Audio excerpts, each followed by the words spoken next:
linguistic objects, help machines.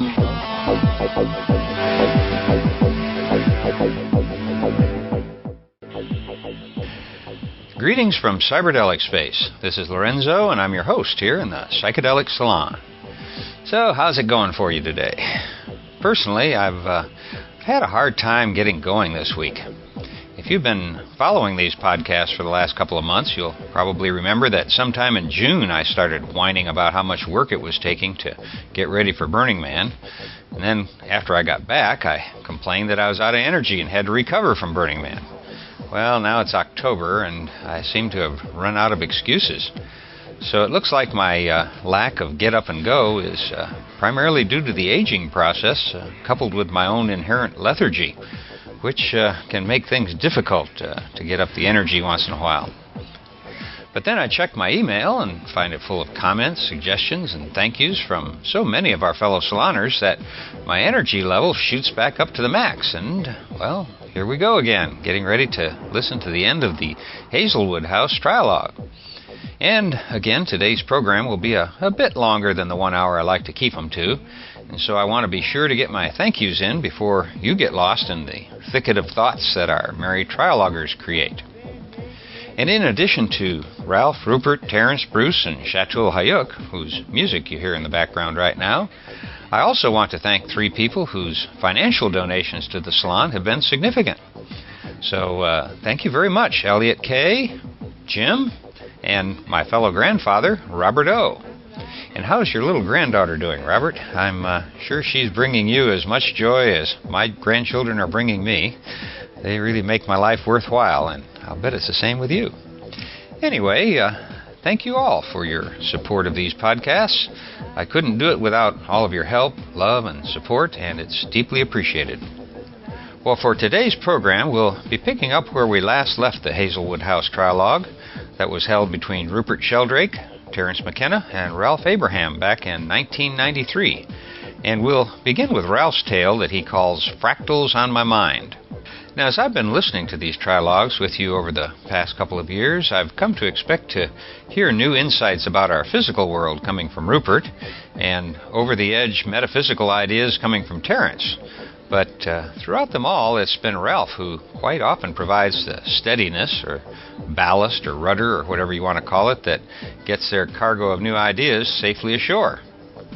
You know, I've got a good friend like that myself, and believe me, he's saved me from a lot of embarrassment on more than one occasion by forcing me to think through some outlandish statement that I'm about to make. And his advice is often the first I seek, because I know he won't cut me any intellectual slack. In the realms we all seem to enjoy talking about, it really pays big dividends to have a well-grounded friend covering your back. And that's one of the roles I see Ralph playing here, and that is sort of the wise elder guiding a couple of precocious young friends. So it was kind of interesting for me that in the talk we're about to hear, I guess maybe about 10 minutes into it is when Rupert points out the fact that we're actually listening to a lecture on mathematics in his tale of Fractals. Well, I couldn't believe it at first, so I went back and listened to Ralph's talk again from the beginning and was blown away when I began to think of myself sitting in a college classroom and listening to a teacher who could actually inspire me to dig deeper into the beauty of mathematics in order to better understand how math directly impacts my everyday thinking, even my metaphysical thinking. And by the way, my undergraduate degree is in electrical engineering, so I had a lot of math along the way, but never was I taught by a poet who also happened to be a mathematician. Just listen with me right now, and I think you'll hear what I mean.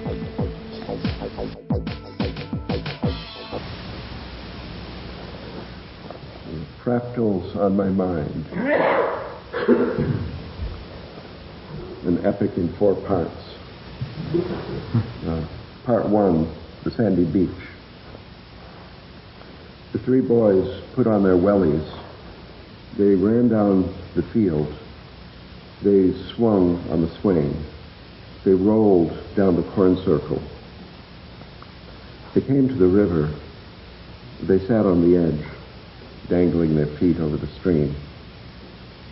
"Look," said Ruth, "a sandy beach."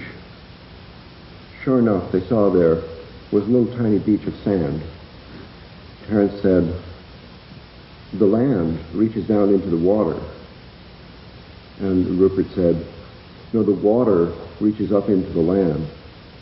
Ralph said, it's both water and sand. It's the sandy beach.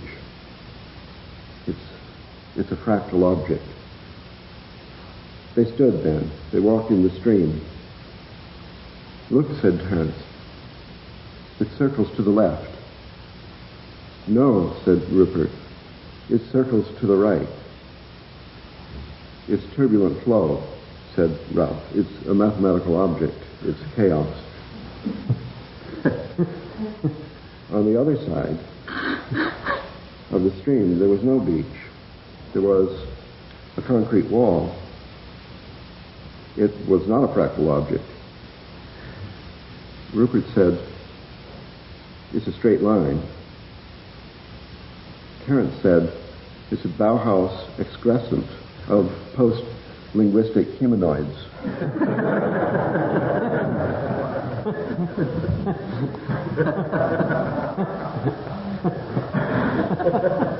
Thinking of peanut butter sandwiches then, they walked back up the slope. Rupert said, nature has given us a lesson. Nature is our teacher. We have learned about the sandy beach.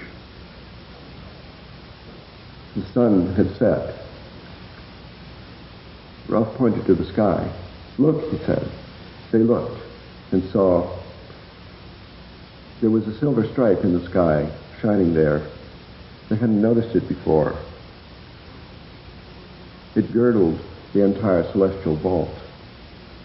It sprung from two legs to the south. That way, they saw that its two legs pierced the zodiacal belt. It sprung across the mid-heaven, going somewhere near the polar constellations. Rupert said, I think those constellations over there, those are all watery. That's Pisces, they're fish, this is biology projected on the sky. Terence said the Chaldean astrologers called that the celestial sea.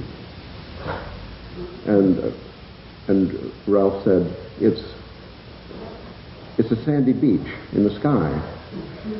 Rupert said, Father Sky is our teacher too. Ralph said, well, there's a sphere above the sky with the sandy beach in it, and a kind of astral projection imprints its shadow on the celestial sphere and on the terrestrial disk as well. They went back to the kitchen and tugged off their wellies and looked for peanut butter in the fridge. This is part one, the sandy beach.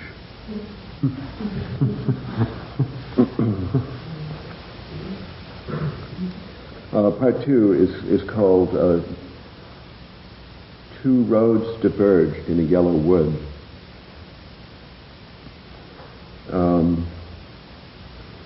This is about bird flight. So we have to recall that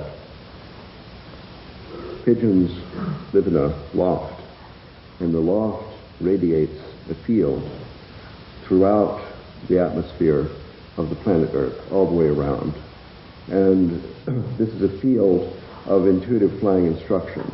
Wherever a pigeon might be released, it can consult its intuition in its heart and see a snapshot of itself a moment later in a certain direction.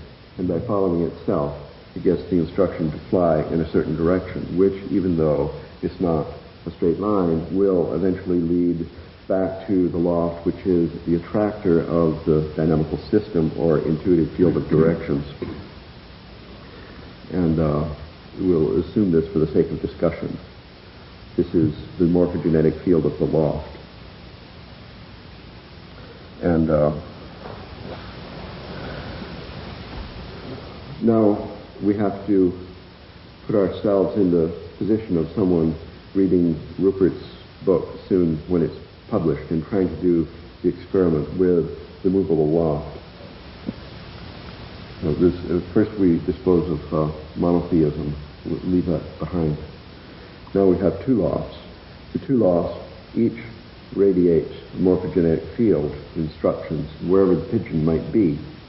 That's the fixed loft at home and the movable one just taken off the truck or out of the boat or whatever it is. The pigeon has spent time in each loft and been trained and feels the impulse of the morphogenetic field of each in a combination averaged by mathematical functions built into the heart of the bird. The result is that after flying, the bird will arrive either at the fixed loft or at the movable loft, depending on where it starts. This is sort of a mathematical fact, but I hope that experimentalists will try this out. That would mean training a whole bunch of pigeons in the same fixed loft, in the same movable loft, and then releasing not all of them, but a certain proportion of them from different locations, sort of neighboring in a region, and later on marking the starting points in that region with the color red for all the starting points of birds that flew to the fixed loft, and green for all the birds that ended up in the movable loft. Then we end up with this region is painted part red and part green. So these colored regions in dynamical systems theory are called basins. The basins might be particularly important if you were of the gambling sort and were betting on a certain pigeon whether it would go to the one loft or the other. You could certainly win your bet if you knew this colored map from successive experiments with the same two lofts of flock of birds. Yes, I am talking about you. So it's important to know where the green and red regions are, and it could be all red over there, sort of toward the home loft, which is in the south, and all green over there toward the movable loft, which is in the north. But it could be much more complicated because during flight there are all these hills you have to go around, and there's certain nests of sparrowhawks that have to be avoided by a wide detour. And one possibility is that between the red and the green regions there is a sharp line, like that Bauhaus concrete wall on the other side of the river. And another possibility is that the red and green have been stirred and mixed, like the colors on this carpet, into a pattern with the boundary as a fractal object, as a sandy beach. A sandy beach in the morphogenetic field, so that the separation between the red and green, which might mean life and death, might be the red eschaton and the green eschaton, is a fractal. And that means that whatever you would be in the supposed boundary, like wherever you are on the sandy beach, if you are a pinhead, you might be either in water or on land. And even the tiniest puff of wind could blow you from land to water or vice versa. So unless it was an entirely windless day, you couldn't even predict whether you're going to end up in the home roost or the movable roost, in life or death, in the good or the bad eschaton. It's the fractal boundary, the sandy beach, which destroys determinism. The Milky Way is, as a mythological object, is Tiamat, is the early Assyrian goddess of chaos, and her mate Apsu are those two branches of the rivers, which is a projection of the Tigris and the Euphrates. The identification of chaos and the Milky Way and Tiamat and indeterminacy and the creative source of all form is traditional, at least for 6,000 years. I didn't make up this fable. That's the end of part 2. Two roads diverge in a yellow wood. These two roads are the red and the green. You might as well toss a coin. because you can't get where you're going on purpose. That's down at the river, and that's the homing pigeons. We're pigeons, and the eschaton is our home, Terence would say. And now let's take a deep breath. We've survived 2 lessons of mathematics without the despicable, frightening word being mentioned. And now I want to apply the concepts in the context of a single individual mind. So we have in mind different parts which are somehow dynamical objects where there's a cycling about, a roving over that repeats a pattern or follows a track for a long time until we get out of that track into another one. This could be an entire paradigm, whatever that is. Let's say a paradigm is a bunch of basins, like instead of the red and the green, we could have 100 different colors, all of them kind of mixed up fractally, like this rug. And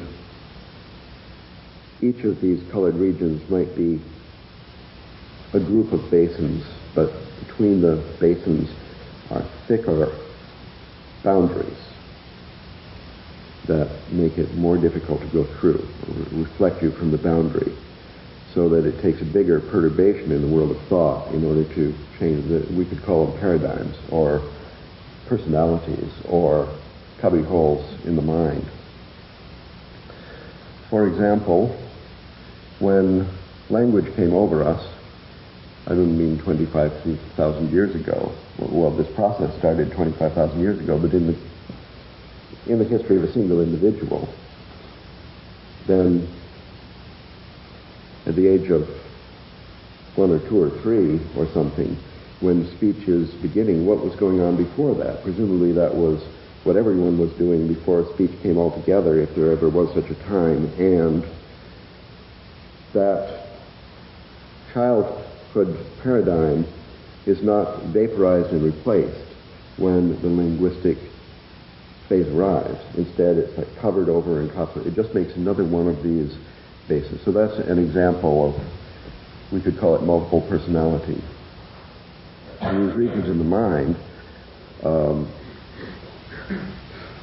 normally should be, the boundaries should be fractal. That is to say, more like the sandy beach than like the Bauhaus concrete wall.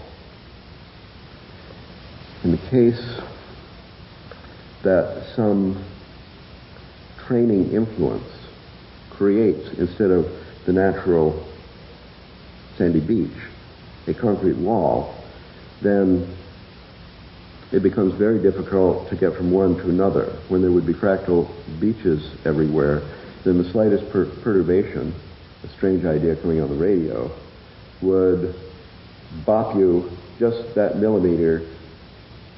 fraction of an inch to get from the water to the sand, from the one paradigm to another. In a normal day in the life, with a lot of perturbations, one would rapidly be visiting then all of the different regions or multiple personalities making up the self.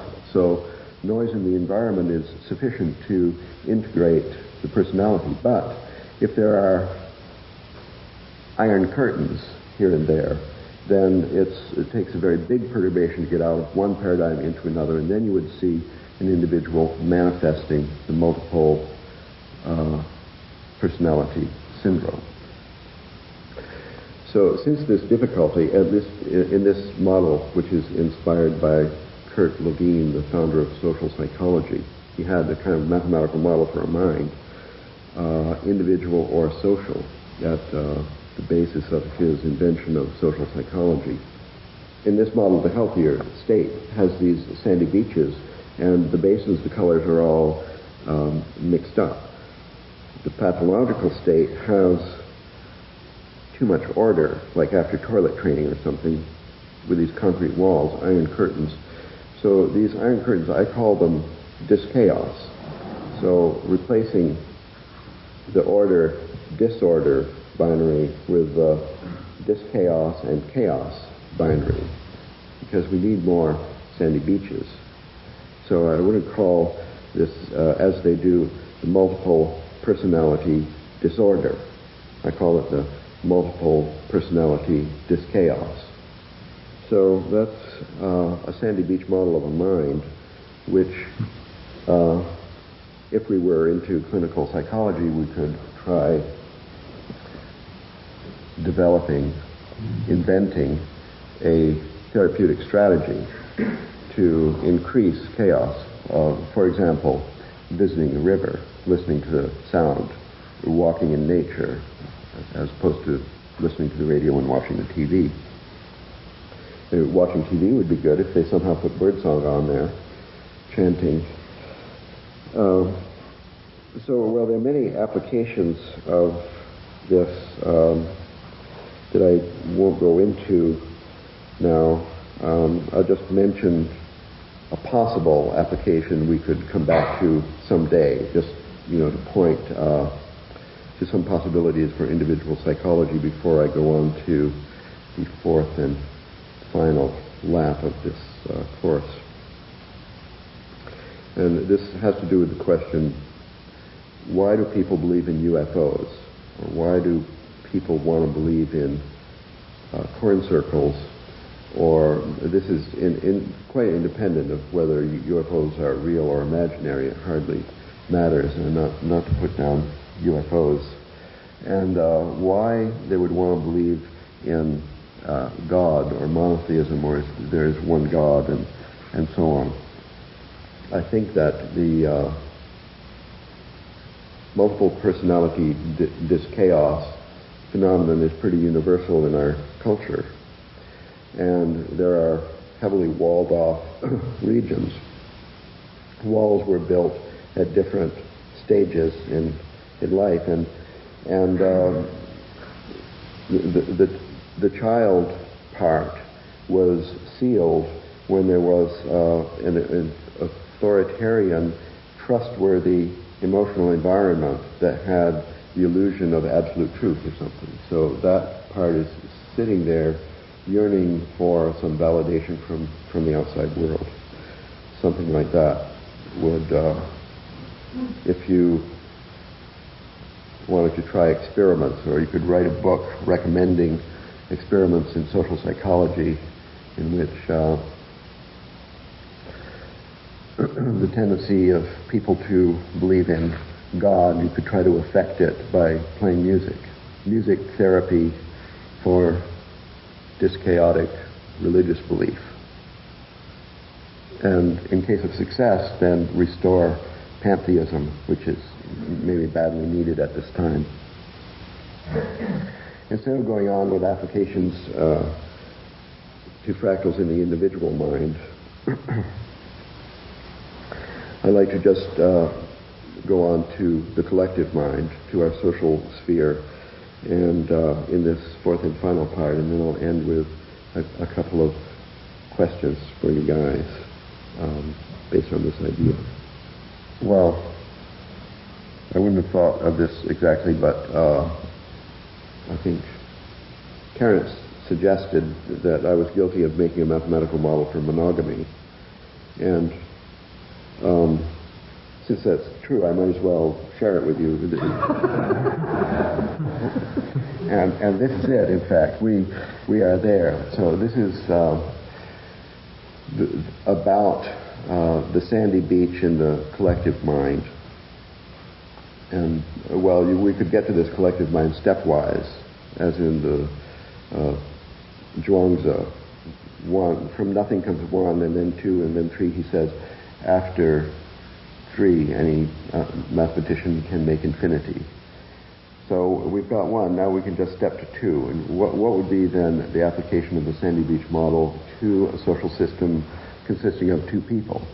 Now you have the two people, and there's some kind of mathematical model for the psyche, not to be taken too seriously, but this is just what psychology does, makes Kurt Levine type models for the psyche, and now you've got like two of them, and then they start talking to each other touching, cooking and eating together or something like that, and then these two systems are coupled into one. And of course, the behavior of the coupled system is much more complicated than the behavior of the parts, and the behavior of the coupled up complex system can't be predicted or even guessed at from the full knowledge of the behavior of the two parts. And besides, you would only know one of the parts if you were involved in this to a degree.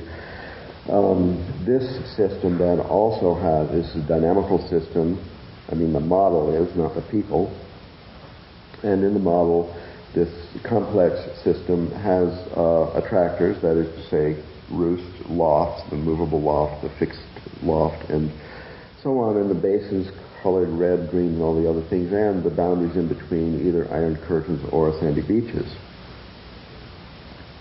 And I suppose that monogamy means a contract or behavioral epiphenomenon in which some of the boundaries between the parts are heavily walled off, so that it is, as a matter of fact, a situation, unstable situation of dis-chaos. I'm not saying that order is always bad, but cosmos and chaos just have to be balanced. I wouldn't elevate chaos above cosmos or vice versa, but systems probably to be healthy, they need a certain balance, and understanding monogamy as an iron curtain, and to make it stable would require a balancing chaos elsewhere. Something, that's the idea. Otherwise, this multiple personality, that's the system of the two people, would have the multiple personality, this chaos and out of balance situation in the direction of order, which, like the concrete wall doing its best to hold up the bank for life, is highly unstable. That's one application. Then I won't go into details, but considering two nations instead of two individuals, one also gets a model of this sort, in which the stability of the complex system would require adequate balance of chaos and order. So those are the four parts, and let me just end with these questions for Rook and Hare. So, Rupert, this model suggests that you have to consider experiments with multiple lofts, and even with a single loft, have to consider experiments with multiple pigeons. And anyway, that's a consequence of your idea, your model of what is going on. And so I wonder what you think the results, maybe you already know of results of this that have been tried. It could, for the ancient Egyptian government, of course, mean the success or failure in the war with the Hyksos. And for Terence, I think, I just wonder, what would this do to your idea to consider multiple attractors at the end of time? 2, 3, or more eschatons. Nothing in what you said seemed to me prohibited this, other than a misplaced iron curtain of the monotheistic type that perhaps filtered the speech of the mushroom that came through your lips. I see. Well, there you have it. Can I just try and summarize, Ralph, what I think you said, because I'm not sure I've got it. Okay.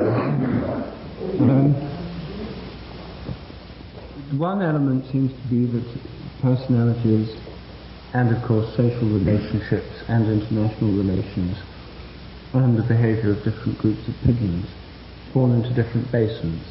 And we can visualize that like being a landscape with different valleys in it.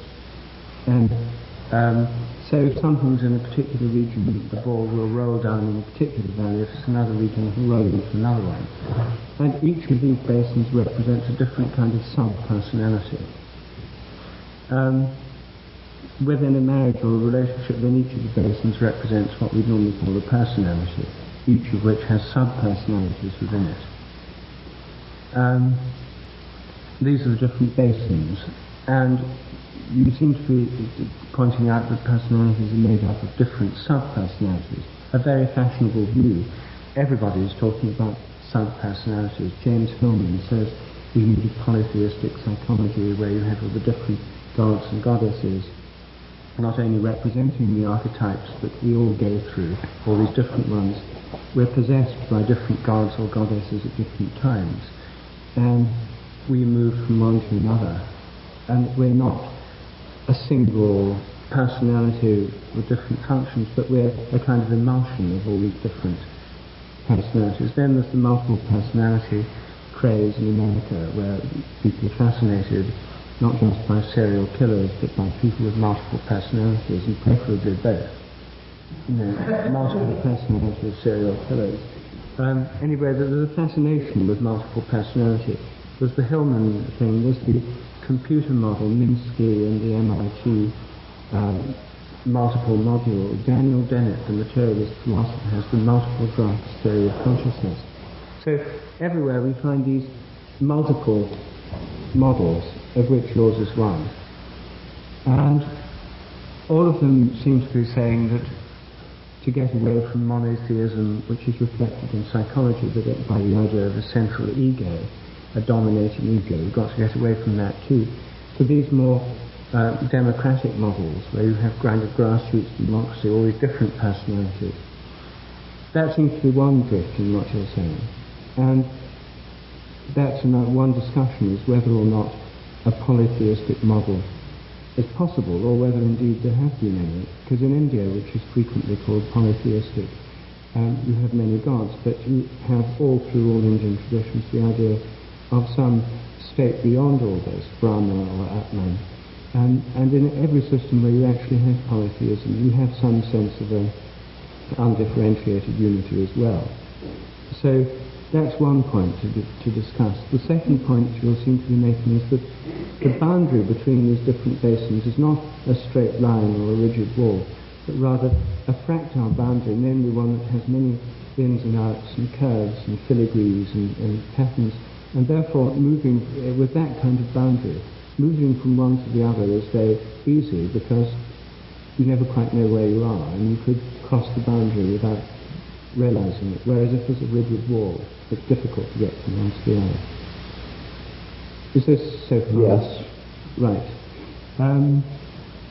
Well, I'm not sure which points to take up first. I think I'll leave pigeons aside for the time being. But I think the idea of the plurality of models, I mean, I'm sure you're right, Terence's model is monotheistic, in that he has a single eschaton. And this takes us immediately to the plurality, to the polytheism versus monotheism argument.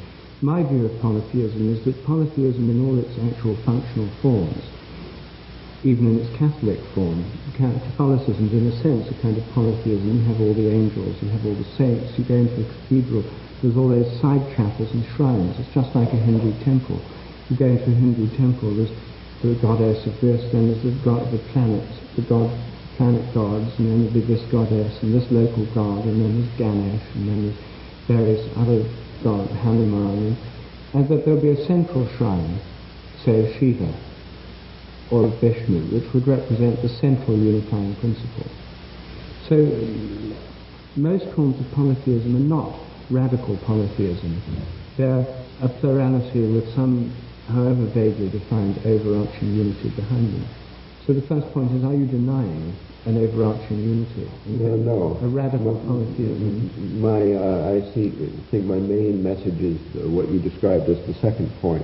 It has to do with the rigidity of boundaries in between. I think that everybody would agree that there's plurality in religion, in life, in the mind, in the stream, in the sky, and so on. And I think it's more important, the rigidity of the boundaries in between. Do you worship in the Shiva temple and then you go to Ram? Is that okay? Or do you have to be faithful to one and never admit the existence of others and so on? It's more the denial of what obviously to children seems to exist, that brings about a disintegration of the personality? Through excessively rigid boundaries rather than fractal boundaries between things. Yes. It's easy to go from one to the other. Yes. They're porous to the point of, when you're in the stream, it's much more watery than when you're on land, but the job of getting into the stream doesn't really have a shock of cold water in it because it's like a permeable membrane, I guess, between basins. And I think in this religious or mythological context, it's appropriate to think of Shiva and concepts of that sort as attractors.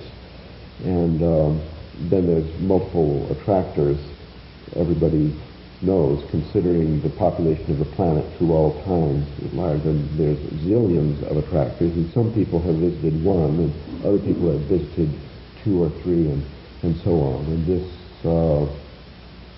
openness, I guess I would say, to all attractors is some kind of prerequisite for stability, for the longevity of a culture or the health of an individual.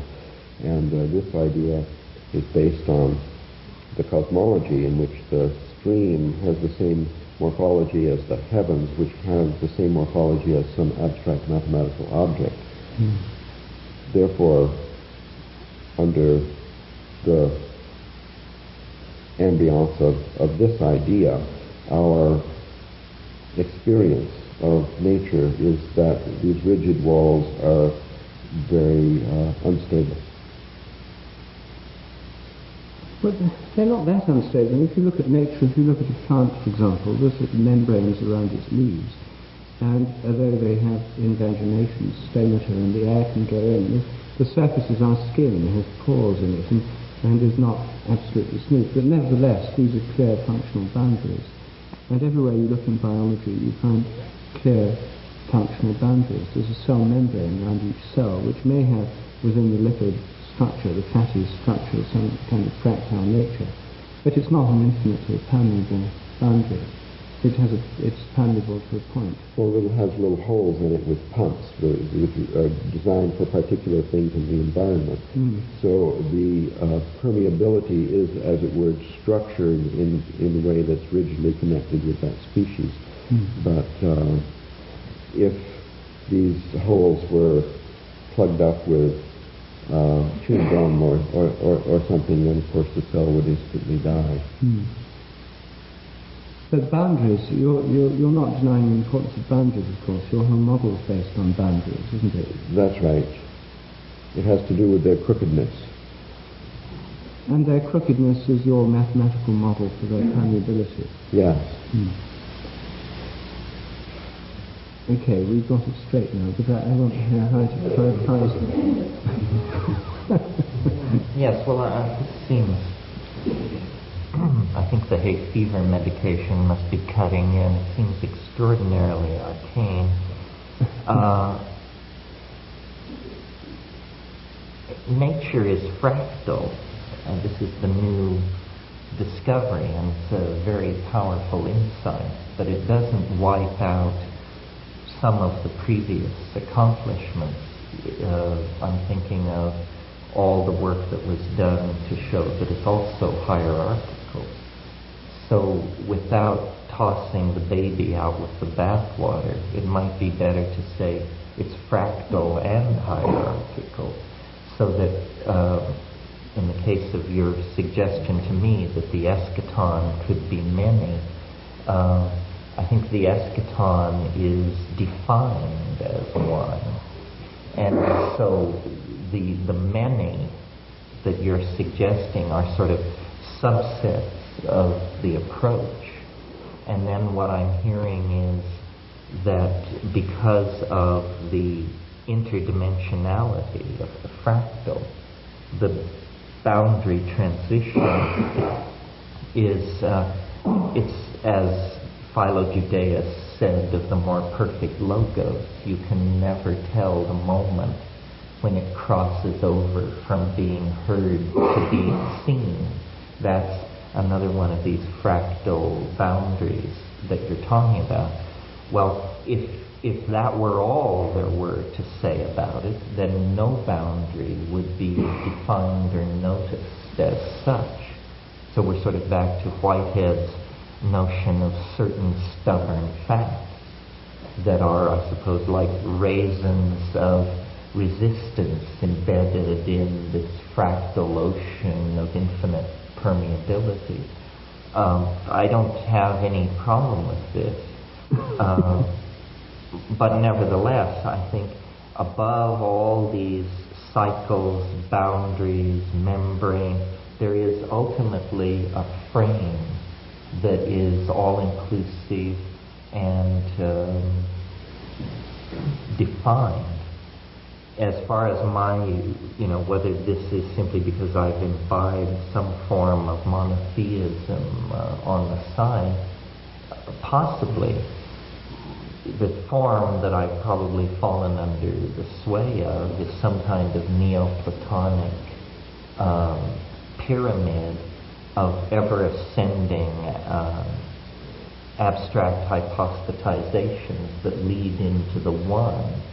I mean, if what we mean by the eschaton is the absence of boundaries, then what we're saying is that the fractalization of reality occurs ultimately on such fine scales that from the point of view of the perceiver, the boundary has dissolved completely, or the boundary and the thing bound have become so homogenized that it no longer makes sense to speak of boundary and medium. You can only speak of this, I picture it as a kind of extremely marbleized liquid or surface where every domain can be found to be lying next to a mutually exclusive other domain, and they're sort of like the kinds of diagrams that you get when you carry out four-color mapping problems to fourth and fifth stages of resolution. Then you have these extraordinarily complicated structures where every point lies next to the boundary that separates it from points that have been somehow defined as other. I'm not sure that we have any disagreement here. We do. What is it?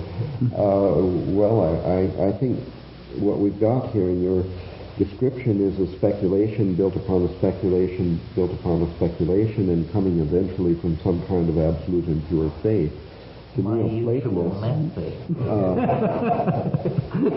perhaps one.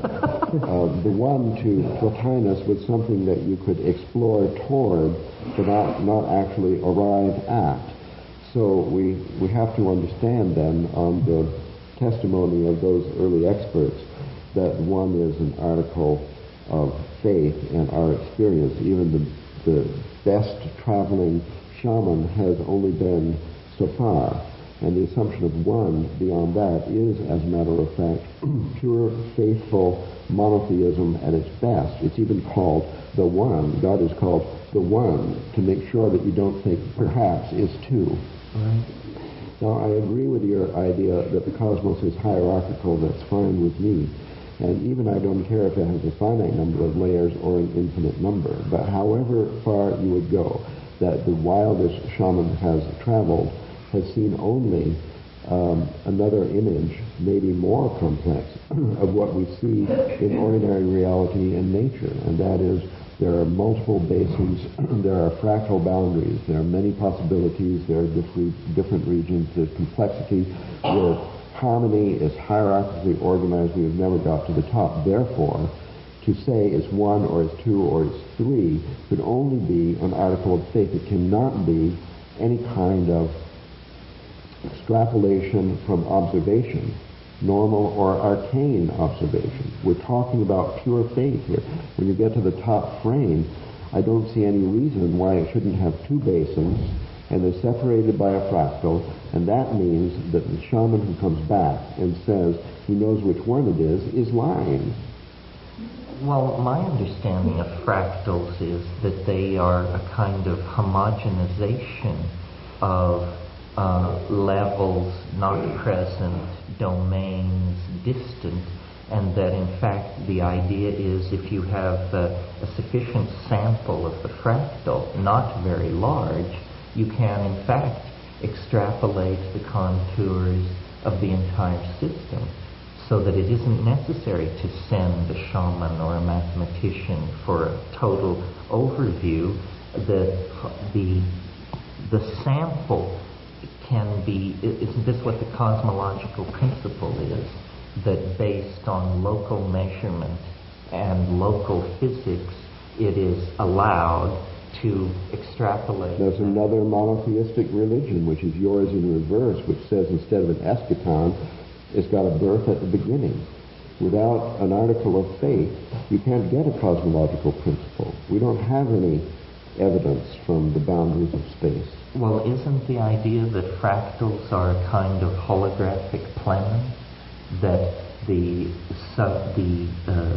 pattern recurs on many, many levels, and but it's always the same pattern. So if you have 10 levels and you know the pattern on 2 through 7, you know the pattern on 1, 8, 9, and 10. No, few fractals in nature have that property, which is a special property of special fractals, which are self-similar fractals, which are, as it were, like integers within the field of all real numbers. They are exceptional, self-similar fractals, mostly. It just means you have the two basins, red and green, and their boundary is kind of stirred up so that it has the following property. Wherever you are in it, you're within 1 millimeter of each side, or even 1/10 of a millimeter of each side. Like in a mapping. Like in a counterset. Well, I guess I somehow have limited my model building to the use of self-similar Just like fractals. Pythagoras. Is this so terrible? I'm not sure if we allowed you self-similarity in the eschaton, if that would still establish for everyone's satisfaction there's only one. Well, in my model of the eschaton, it is, at the mathematical level, it is self-similar. Well, there's this, let me tell you about the water principle. If you had 3 basins fractally entwined, then not only wherever you are in the sandy beach, you're within 1 millimeter of the red and green, but the yellow one is there also. That means if you travel as a shaman and then you see this pattern at the end of time, if there would be any jitter in your travel, any blur in your vision, anything slightly human remaining in your travel, then you would see it as one, even though it isn't. You just like mistakenly see it as a blur of the 3 colors into a kind of a gray eschaton. Well, in some circles, this is known as the mystery of the Holy Trinity.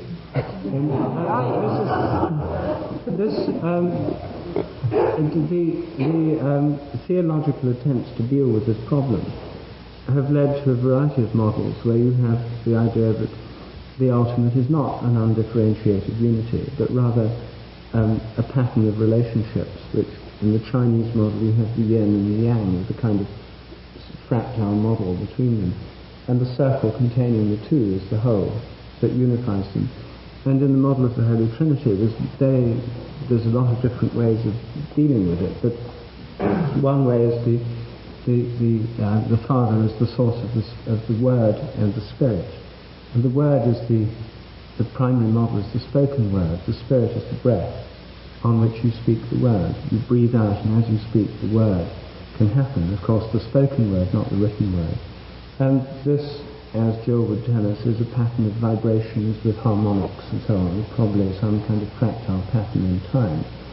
And it would be hard to say which is the breath and which is the sound, and how you can separate the vibration from the sound and so on. There would seem to be the kind of model in another very different form that you have in mind.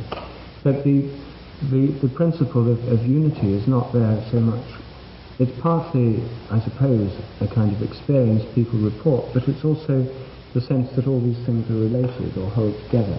The unity comes from the sense of interrelationship rather than perceiving some kind of undifferentiated sphere, because all these models of an ultimate unity are models of a relationship within which something holds them together. Now your model seems to me similar, because the hidden agenda behind your model is that although these fractals set these boundaries, and although you can have any number of boundaries, and although you can't see unity within these boundaries, the hidden unity behind all this is the equation governing the fractals. And for mathematicians, the equation governing the fractals, because you see, as a mathematical object, mathematicians have this representation. You can look on a computer screen at a fractal pattern, but behind that fractal pattern is a program, and behind that program is an equation. And when it comes to equations, mathematicians would certainly admit there can be many different equations, many mathematical functions.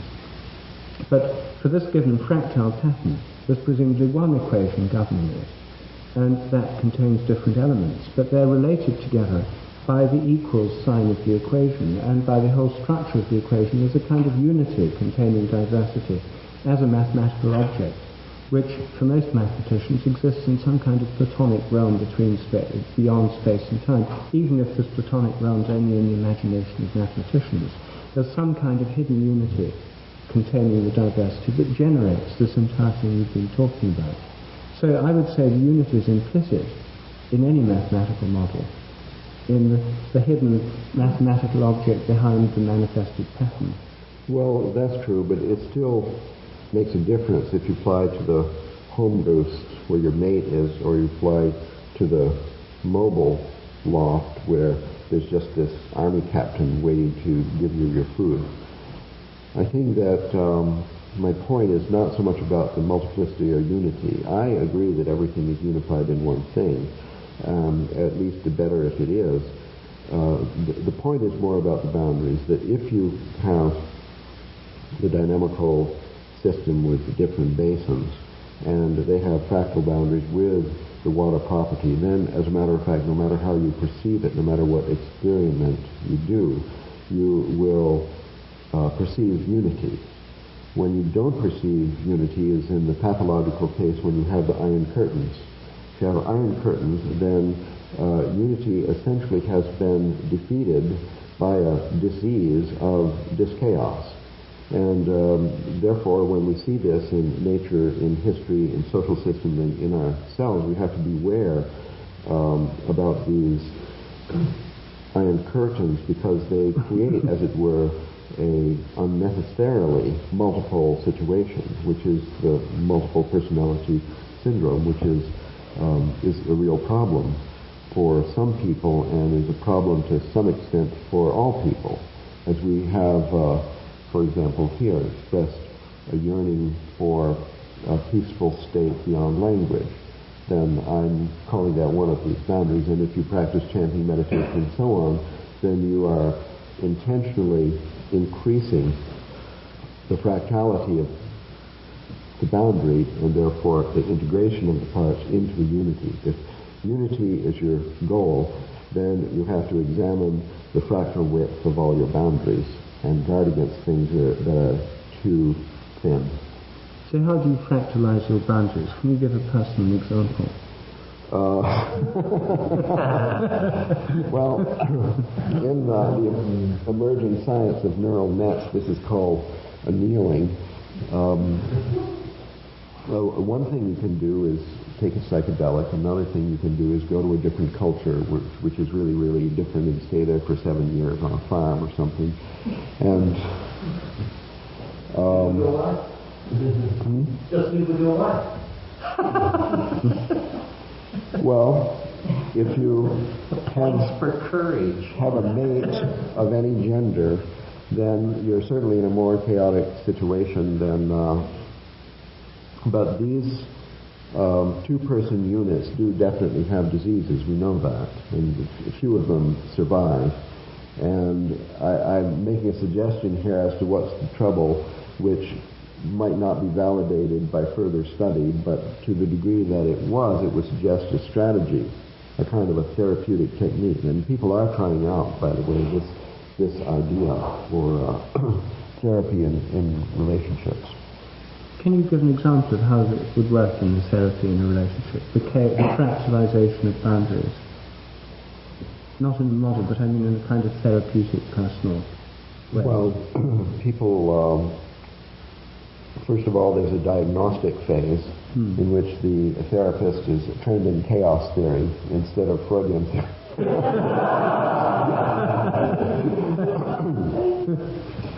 And when a boundary has been detected with a pathologically low dimension or thickness, then a therapy has to be devised especially for it, and that would consist of some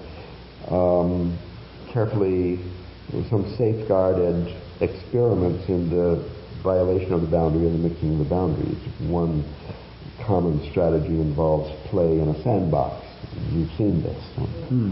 Therapist's office has all these toys, and that returns to a pre-verbal mode of expression. And well, people are clever at therapies. I'm not a therapist, but I think that an advance in theory is helpful in devising therapies. Now, what's happening with this fad of multiples in the United States is that people who suffer this are getting together in small groups for self-therapy because they feel that the therapist not having multiple personality dyschaos has no idea really what's going wrong. So the theory coming from the therapist can't possibly be right. So these groups are studying chaos theory, and the therapy that they've devised is a psychodrama, which they write, direct, and perform in public in sort of street theaters in cities around the United States. There's a network of these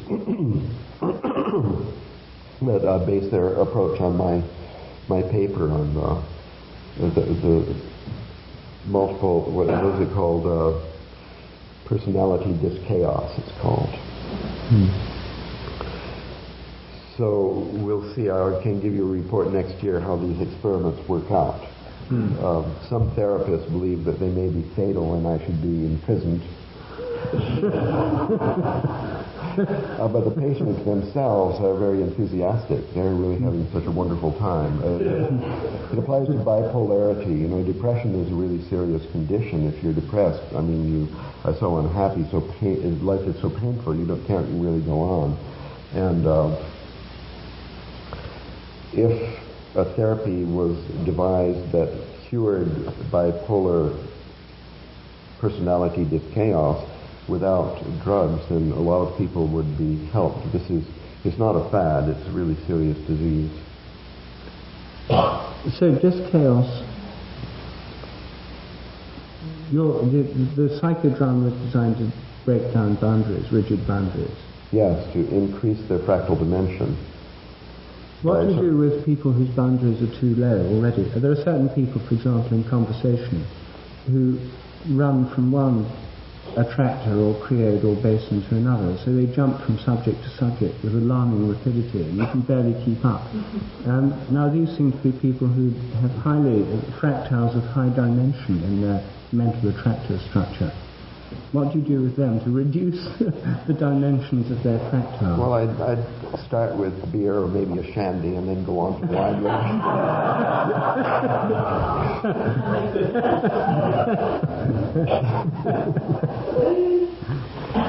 So, Ralph, given what you've said about the goals of this therapy, wouldn't it just be simpler to give these people psychedelics?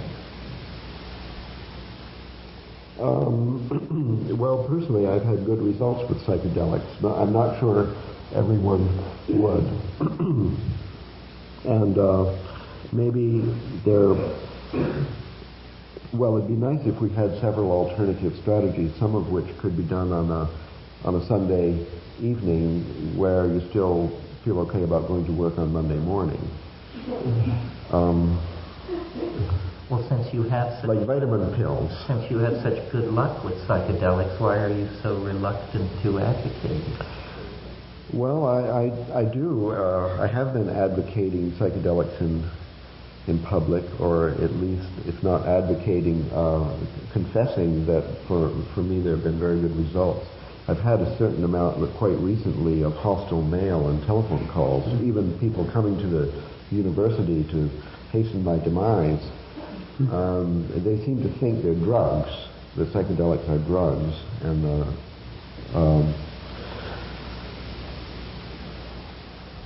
there's also the aspect of legality where many people are in jail with 20, 30, and 40-year jail sentences. So I think that the atmosphere of paranoia in the world today might even make them much less effective as medicine for this chaos and psychodrama and therapy. So because of the paranoia, the legal status. But if that barrier were removed, and it sounds like you're advocating something fairly close to what Salvador Roquette and that school settled into.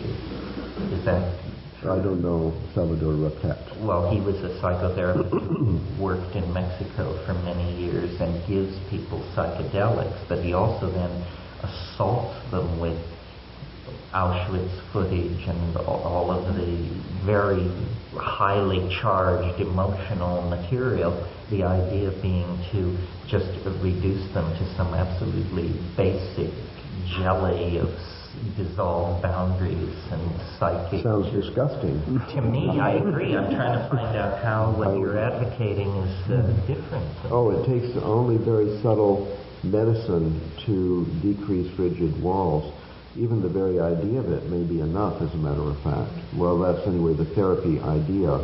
Once your consciousness is adjusted so that your sensitivity to your own process actually observes these things and considers them undesirable, then automatically they begin to disappear under the self-creative action of one's own psyche. After all, nature is there too, and mathematical necessity reveals itself in the Milky Way, in the sandy beach, and in the human psyche as well. There is a tendency toward health. I think that these diseases of the rigid barriers, like other diseases, consist primarily of the rejection of the cure, and the cure can be found within. Unlike hay fever and a lot of things, this can actually be treated within. One has to get the idea. Thus, when people suffer this, which is essentially universal, it is an inheritance from a culture which has the disease itself. So the cure consists of identifying the difficulty as essentially a cultural pattern and then disowning it by becoming more of an expatriate of your own culture. That's why visiting another culture and living there even for 3 months is sometimes enough to liberate people from a rigid pattern. So the diagnosis comes very close to the 19th century diagnosis for most difficulties is a few months at the seashore, in Italy preferably.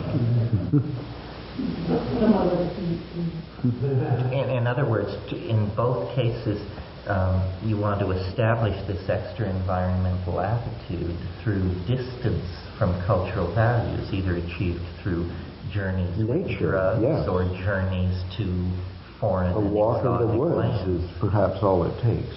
So it's a search for perspective achieved by distancing.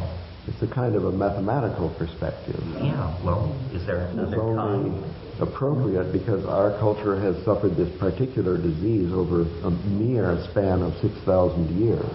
That's all we have to recover from. The particular disease being boundary anxiety? Patriarchal, monotheistic, hierarchical, well, constipated, linear, toilet trained, etc. etc. Yes, but is there any culture that has managed to avoid this chaos? Well, I think so, but I don't have exact experience of Aboriginal cultures. The one we live in has by now covered the entire globe, and the exceptions are near to extinction. But there are some. Anthropologists used to go and study wild tribes before they were contacted by the external civilization now dominating the entire sphere, which arrived unfortunately to them in the form of this anthropologist, which was the kiss of death for that culture.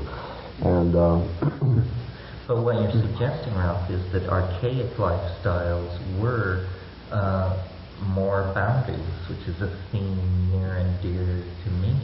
I mean, Yes. certainly in living Amazon cultures, one of the hardest things to put up with when you're there is the fact that there are no boundaries. You know, that everybody lives in a wall-less grand house. Defecation, sexuality, death, domestic hassling, disciplining of children, everything goes on in the presence of everyone else, and no one from age 6 to 90 feels any constraint whatsoever about making comments, suggestions, and offering free advice.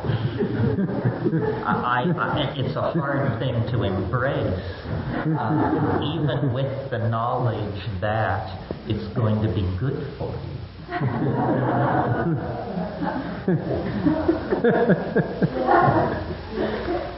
Well, there are degrees of boundaries, but I think the permeability of the boundaries is important, and our culture has perhaps excess attention devoted to the walled fortress, necessitated by whatever the violence of these people, which some would associate with the patriarchy and so-called testosterone poisoning and whatever it is.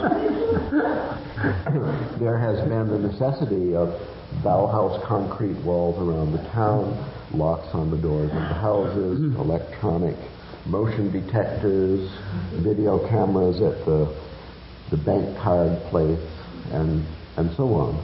Our culture is perhaps there's an increase of complexity as we approach the eschaton. Perhaps there's a decrease in that the fractality is actually vanishing at an alarming rate. That's what it means, the death of nature. But Ralph, when I last visited your house in Santa Cruz, I noticed a rigid, straight fence dividing your property from your very undesirable neighbours who have motorcycle scrambles on their land and make a terrible noise. Yes, they're all boys with guns, that's right. That's right. Well, what we need here is a new product, the fractal fence R, which would go down very well in California. Some boundary instead of old-style posts with barbed wire. Excellent. Sort of mazes where people get lost.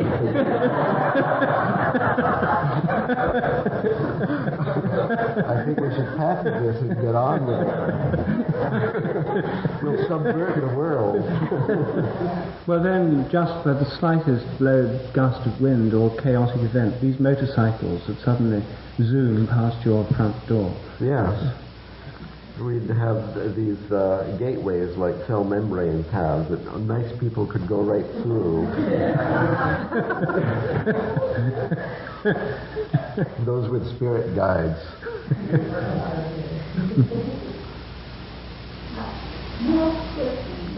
Haven't we reached the point, right? I think we could. Yes. Is it okay? Yes. Let's have some questions. Yes. Let's.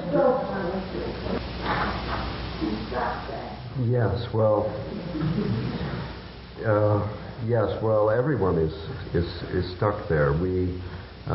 It's Janus. We have our individuality perceived according to our own paradigm, which is a paradigm of individuality, and then there is our participation in a group, another group, and the larger group, and so on, which is the study of cultural anthropology or sociology. And we don't know sometimes if our individuality actually exists, and other times we don't know if we belong to any network at all. So we could perhaps think of these as two faces, as it were. That means that each one is itself a paradigm. That means that these different paradigms exist simultaneously within us. The individual paradigm, where my neighbors say, I can do anything I want on my own property, and including smoking tobacco. Well, the other one says, I exist for the group, or the group is punishing me now, or I better get up and cook for the group, and so on, and a lot of other ones. And the important thing is that if you adopt this view of the self or individual as a structure, which, like all of these levels, are part of the structure, and that's the self, at least from the point of view of a single point in it, if you're looking from a single point, which is probably a different point for each of those personalities, then this whole structure, well, that's it. That's the self, and it's also the group, seen from different points. If you insist on logical consistency, compatibility, harmony between all these different individuals, then you're in trouble, because then you're trying to impose a structure on it, say logical consistency, which is impossible, and which, if you're obsessed with it, if you're insistent upon it, can only result in the rejection of the consciousness of those certain personalities, which then vanish under the carpet, where they move around sort of controlling the show without any supervision. So this is, I think, a really important aspect of the peculiarity of our culture, that back in those Neoplatonic times, we had Plato and Aristotle. They argued. They had completely different, like one is north-south, the other is east-west or something. Together, they give a good map. The transmission of the Greek miracle over time through early Christianity and early Islam gave, by means of some historical accident, a phenomenal imbalance, accentuation to the Aristotelian. That is, the perspective of formal logic. That is, the insistence upon absolute truth. That is the perversity of modern science. That's the Aristotelian, unfortunately, without the balance of the Platonic. When this Aristotelian imbalance aspect of our culture comes into our own psyche, we then may ask for, with our different parts, some logical compatibility, and that's a very unhealthy state. So we can accept the individual and the social without conflict, even though they're conflicting, just because they are, and their partnership too is.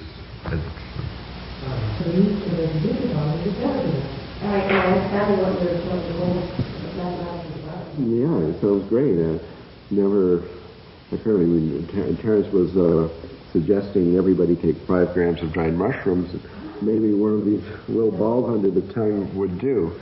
So I might take this opportunity to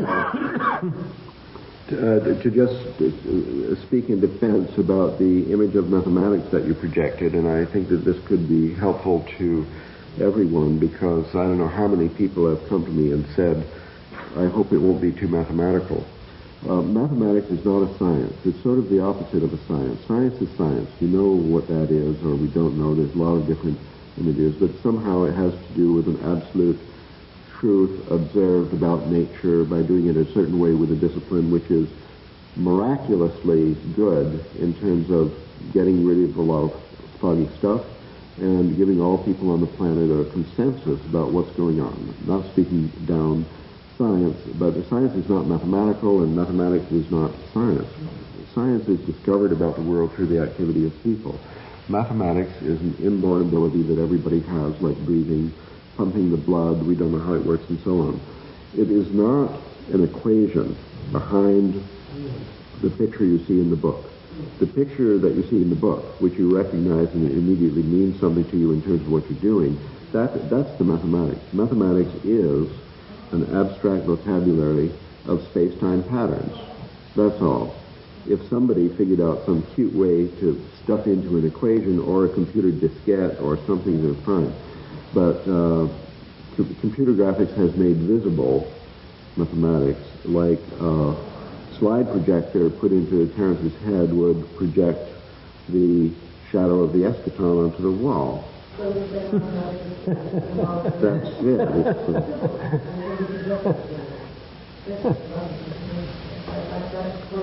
So everybody can do it. The story I told about the 3 boys at the beach, that's mathematics.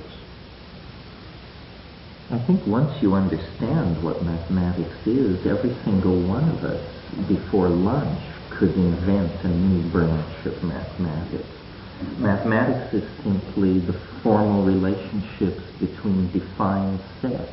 And you can define the sets. You know, they could be hexagrams, they could be triangles, they could be groups of 11 dots. You set up the terms and then watch the system run and derive the rules, and that's a new branch of It doesn't need language. It's pre-linguistic. Children can do it. As soon as you've observed a similarity between the left bank of the stream and the right bank, between the right bank and the Milky Way and so on, you are performing mathematical functions, and that's all there is to it, except that somehow the subject has been misunderstood on such a massive scale within the school system that everyone's been convinced incorrectly that they can't do mathematics. And that's everyone, including Nobel Prize winning physicists and so on, have math anxiety because of this school system.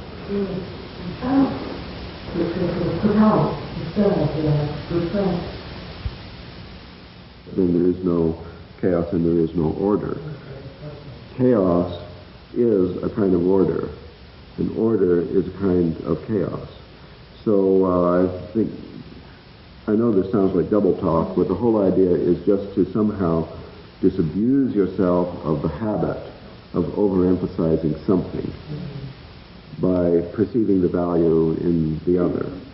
You know, Jung psychoanalyzed God. This was bold. I think it was the last book before he died. Answer to Job. He psychoanalyzed God. He psychoanalyzed Yahweh, and he found a fractal mixture of two basins, good and evil, that can't exist without.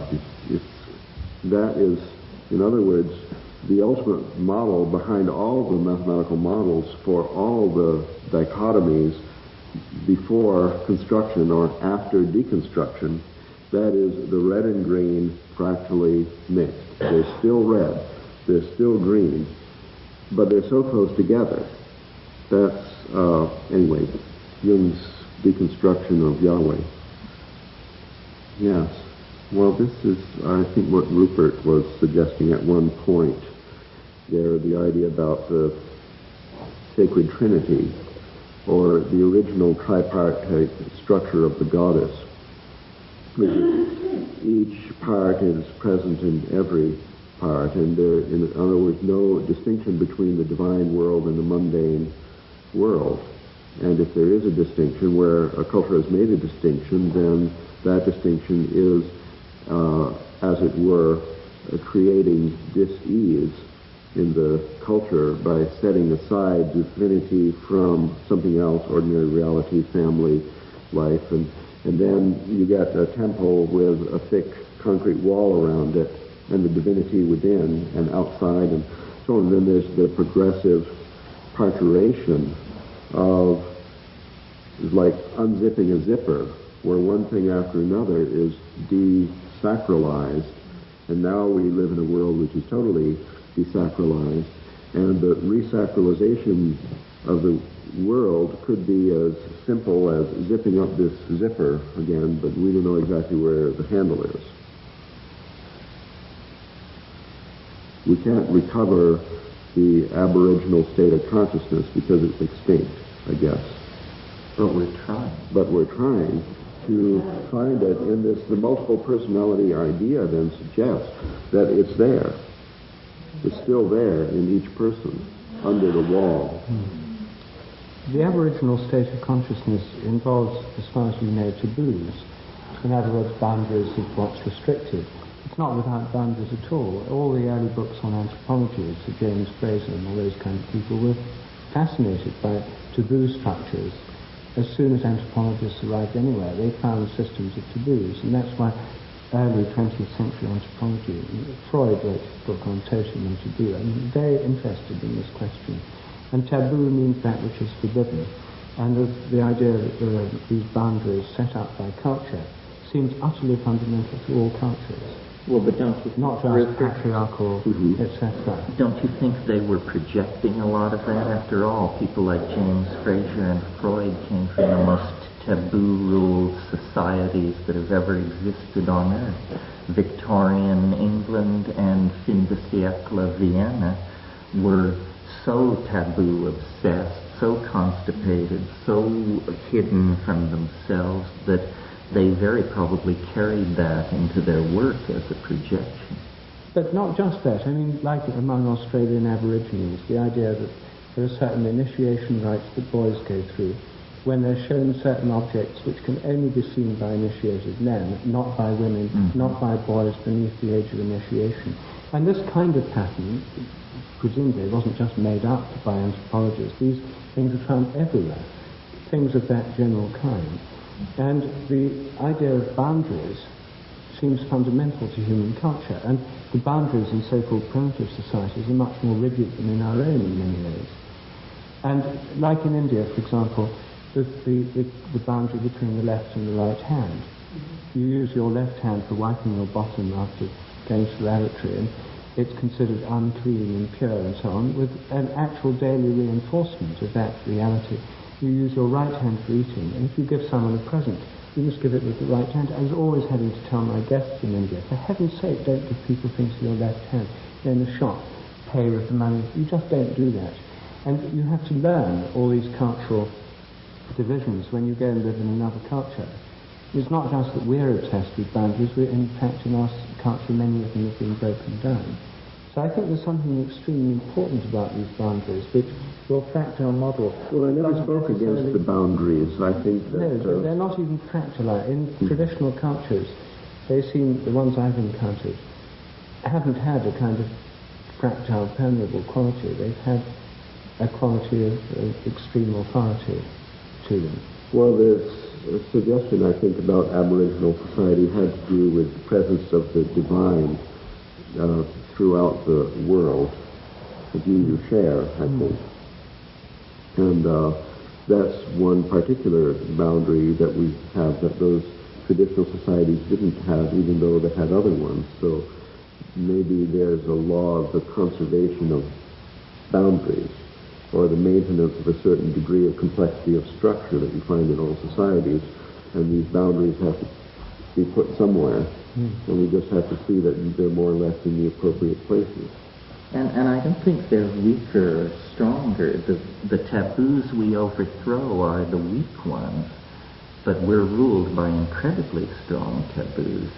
I was visited once in Hawaii by a bunch of Germans, and I took them down to the beach, and this woman immediately whipped her top off. And she knew that you can't do that in America, but she didn't believe it because it was so inconceivable to her, while I could not conceive of doing it any other way, and realized that wave upon wave of social disruption would flow from this absurdly trivial act because a taboo had been violated that was one just doesn't do that. So we choose. So you told us to stop back on? Absolutely. Instantly. Public beach in Hawaii. But the main thing is quite an interesting one, because in traditional cultures, it's a name that you call a person is very, very highly specified. And like in traditional Japan, there are whole hierarchies of names, from extremely formal ones, and you gradually got down to less and less founded. And in England, doing all things like you call your husband so-and-so, and in India you do that. But nowadays, even that's got, you could call it by the Christian name, or even the pet name, the commit name. So in those terms, the boundaries have got more and more flimsy between people. Well, the boundaries move, that's right. But wherever they are sitting at any given moment, they are incredibly rigidly maintained against all reason. I mean, I remember when I lived in Benares, my houseboat was anchored near the bathing ghat, and you could watch 1,000 women wading into the Ganges, in soaking wet like rats in their saris. You could watch 1,000 women bathing and never see a nipple or so much as a thigh, and it seemed perfectly reasonable to them to walk into the river fully clothed in order to preserve a sense of modesty. It did not seem to them silly, irrational, or preposterous. And yet, wasn't it?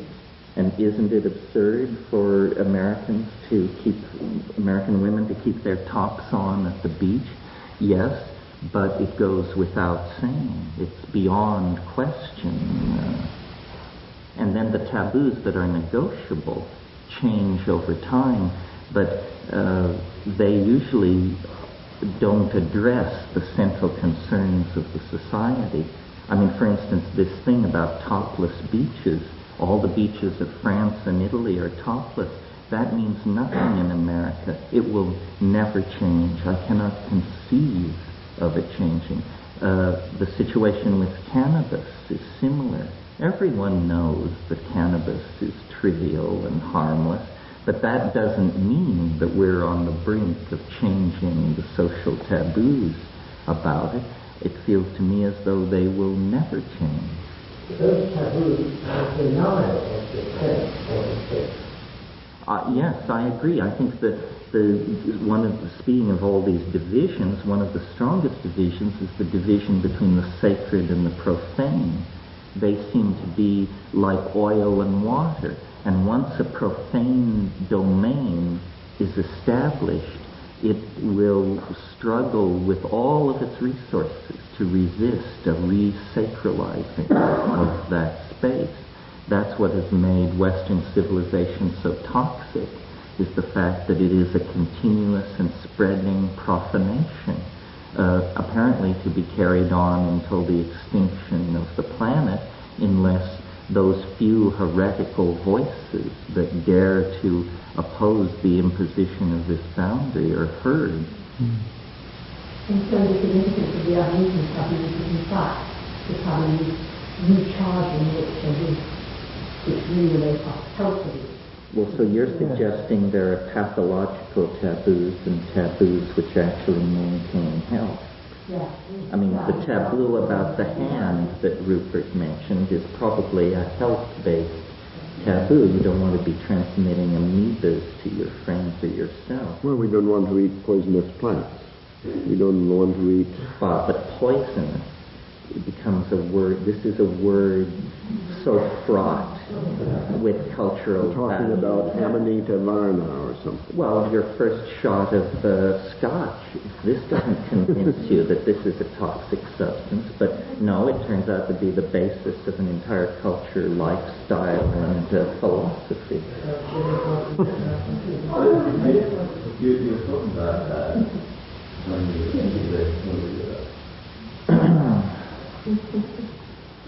My rule when taking a shower in the Ganges, I would let my little bucket off the front of my houseboat, was it's pure if there's no turd larger than a thumb in it. So this is how India deals with the sacred river Ganges. This is where the bodies are being dumped. This is where the garbage is going. They don't seem to perceive any contradiction there. So why they should be so hoity-toity about taking a shower, it doesn't make any sense. They're not honoring the river by keeping themselves... They do honor the river, but these particular acts that we're discussing, I don't think are viewed as honoring the river. I don't know what the history of Indian prudence is. I suspected what I was seeing was Victorian ethos run mad.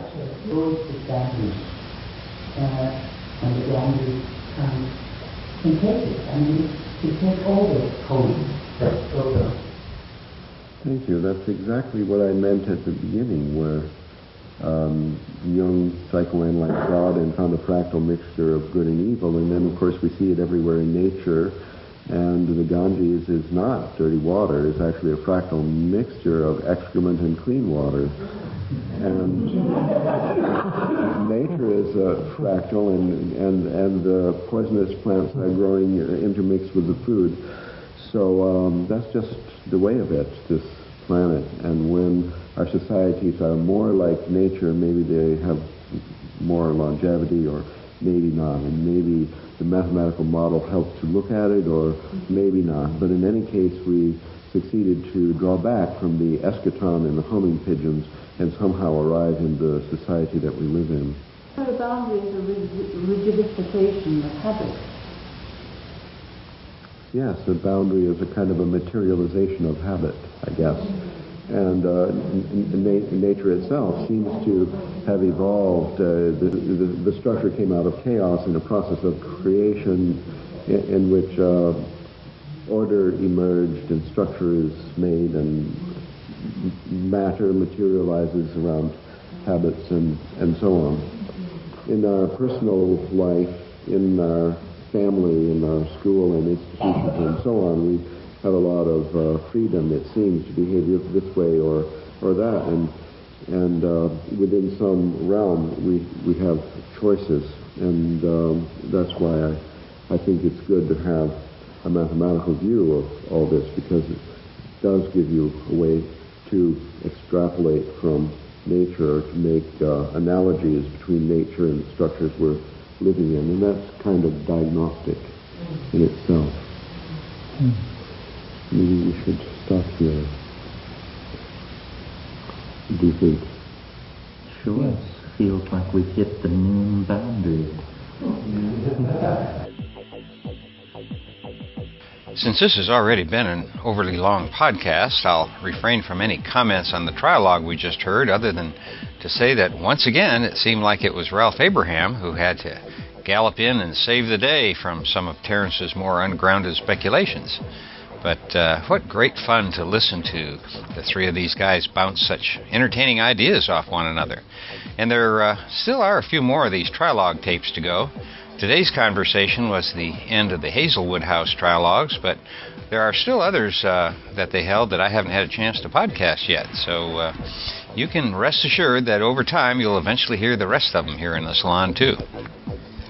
Now, before I make a final comment, I want to mention, like I do every week, that this and all of the podcasts from the Psychedelic Salon are protected under the Creative Commons Attribution Non-Commercial Share-alike 2.5 license, which basically means you can use parts or all of this program if you want. Just go to the creativecommons.org site and you can read all about it. Or if you have any questions, comments, or suggestions about these podcasts, just send them to me, Lorenzo@matrixmasters.com.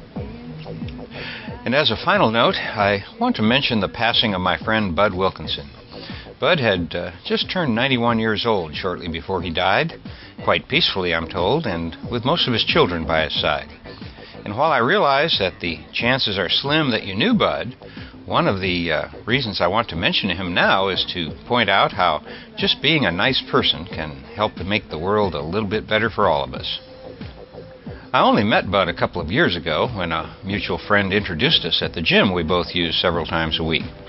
And the image of him shuffling into the gym each morning is still quite vivid for me, because the few moments I spent visiting with him on those mornings made going to the gym something that I actually looked forward to rather than dreaded. It was his smile that got you first, and I don't think I'll ever hear the word smile without first thinking of Bud. You know, he simply radiated vibrant energy and great joy. As it turned out, we figured that way back in the 50s, Bud had actually worked at some of the Chicago baseball games I attended as a boy. So we spent a lot of time talking about Chicago and, of course, Notre Dame football, which was one of his favorite topics. Like my own dad, Bud hadn't attended Notre Dame, but was part of the Subway alumni that the Chicago sports writers often talk about. Now, why am I spending all this time talking about an old man that I just casually spoke with at the gym? Well, first of all, it's because I miss him, and I want to thank him for his smile and for helping to make this world just a little easier for me to make my way through each day. And I guess that I wanted to point out to you that the next time you smile at a stranger, you just may be making someone's terrible, horrible, no good, very bad day just a little more bearable. And besides, I'm told that it takes fewer muscles to smile than to frown. So, relax, be happy, and smile as often as you can. For now, this is Lorenzo signing off from Cyberdelic Space. Be well, my friends.